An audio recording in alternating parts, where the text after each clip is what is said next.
मूर्खों से बहस हो जाए तो क्या करना चाहिए। ये है सत्यम सिंहांश की छोटी सी कहानी। कहानी अकबर की। एक बार अकबर बीरबल से कहते हैं कि बीरबल, हमारी इच्छा है कि हम तुम्हारे पिता से मिलें। ये बात सुनकर बीरबल थोड़े से असहज हो जाते हैं, क्योंकि बीरबल के प्रति एक आम इंसान की तरह जीवन यापन करते थे। एक आम इंसान थे और बीरबल तार्किक व्यक्ति थे और समझदार भी थे। वो हमेशा तर्क से महाराज की नज़रों में आगे उठे रहते थे, पर महाराज का आदेश था तो बीरबल मना नहीं कर पाते और हाँ कर देते हैं। और बीरबल जैसे ही घर जाते हैं तो अपने पिता से बोलते हैं कि कल आपको दरबार चलना है। तो बीरबल के पिता ये बात सुनकर थोड़ा डर जाते हैं, क्योंकि वो कभी दरबार गए नहीं थे और दरबार के दरबारी भी नहीं थे, एक आम इंसान थे। तो पूछते हैं कि ऐसी कौन सी बात हो गई कि महाराज ने मुझे याद किया है।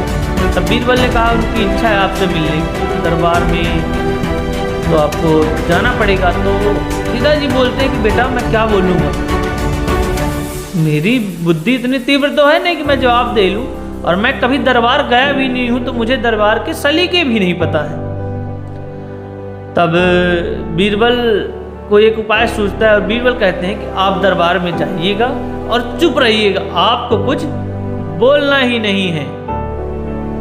ठीक उसी प्रकार दूसरे दिन बीरबल के पिता दरबार जाते हैं और जैसे ही दरबार में पहुंचते हैं तो महाराज को दुआ सलाम करते हैं और खड़े हो जाते हैं। महाराज पूछते हैं कि और हाल चाल सुनाइए, कैसे हैं आप और सब कुशल मंगल। तो बीरबल के पिता चुप रहते हैं, जो पहले से बीरबल निश्चित कर चुके थे कि चुप रहेंगे।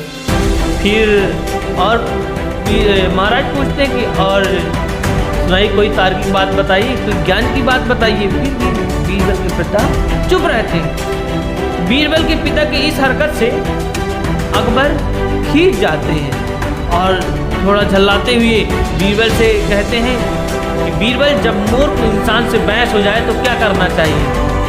तो बीरबल जो जवाब दे रहे हैं उनको ध्यान से सुनिएगा, जवाब बहुत सटीक है कि जब मूर्ख इंसान से बहस हो जाए तो क्या करना चाहिए।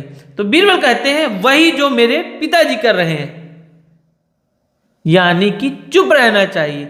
ये कहानी हमें सिखाती है कि जब भी कभी किसी मूर्ख इंसान से हमारी बहस हो तो हमें चुप हो जाना चाहिए।